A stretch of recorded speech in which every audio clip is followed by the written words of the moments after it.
Cobra Wars once again. This time I am back with Rainbow Dash of the Funko line of vinyl figures from My Little Pony. As you know, if you've watched my Derpy video, she is one of the two ponies that came out in the first wave of these figures. And I am a brony, so that's why I'm reviewing these. I enjoy My Little Pony. So Rainbow Dash comes in the same kind of box as Derpy did. I'll give you a comparison. The cool thing about these boxes is that they have the picture of the pony that is in the box, kind of in black. There's continuity between the boxes, so you can leave them in the box and display them and have a great display of the ponies in the box. Cool thing about the box, I like the way the box looks. It's black, very basic. The pony in the corner says My Little Pony, tells you what it is. It has a good window to view the figure in. The top of the box has some cool artwork. Has the name of the pony. Side. I mean, it's a great, like I said, it's a great box. They did a really good job packaging these and making the package attractive. Let's get Rainbow out of the package and actually talk about Rainbow herself. The cool thing about these is that they just slide right out of the package. And apparently this one slid right out of the plastic that's supposed to protect her. So here she is. I haven't taken this one out of the box yet. I was waiting to do that on camera so I could talk about it. So here's Rainbow. Rainbow Dash. She's kind of the tomboy of the show. Into speed, into flying. Always kind of spoiling for a fight. She's one of the main six Pegasi, and there's 6 main characters in the show. And there's 2 Pegasi, 2 Earth ponies, and 2 unicorns. She's one of the 2 Pegasi in the show. The other being Fluttershy. Her cutie mark, if you can see it on her flank there, is a cloud with a lightning bolt coming out that's kind of rainbow colored. She got that because she performed Rainbow Boom. And she's one of my favorite ponies. Not my favorite pony per se.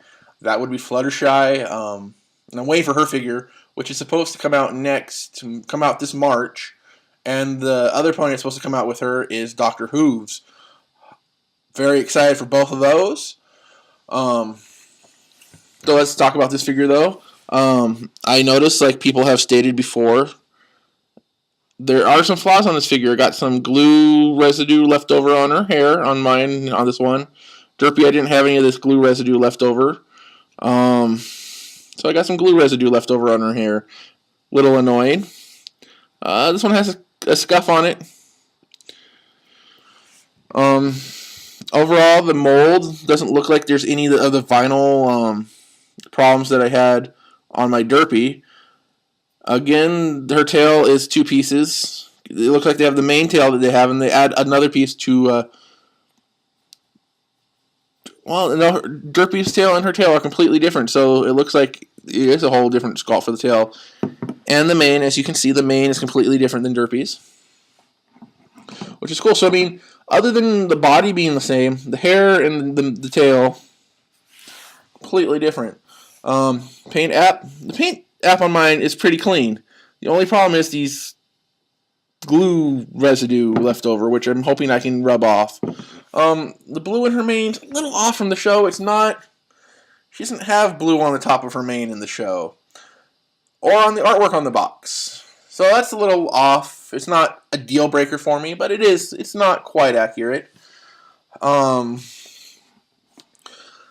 Still a good, solid figure. Again, cutie mark only on one side. They didn't do the cutie mark on both.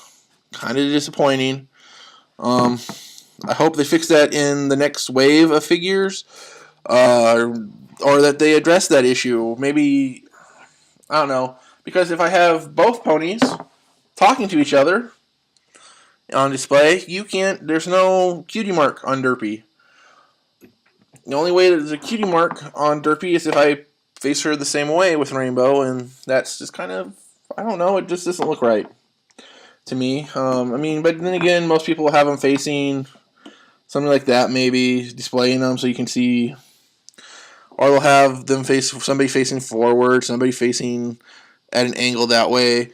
So I mean, there are different ways you can display them. Cutie Mark thing's not a huge deal. It's just it is a little annoying.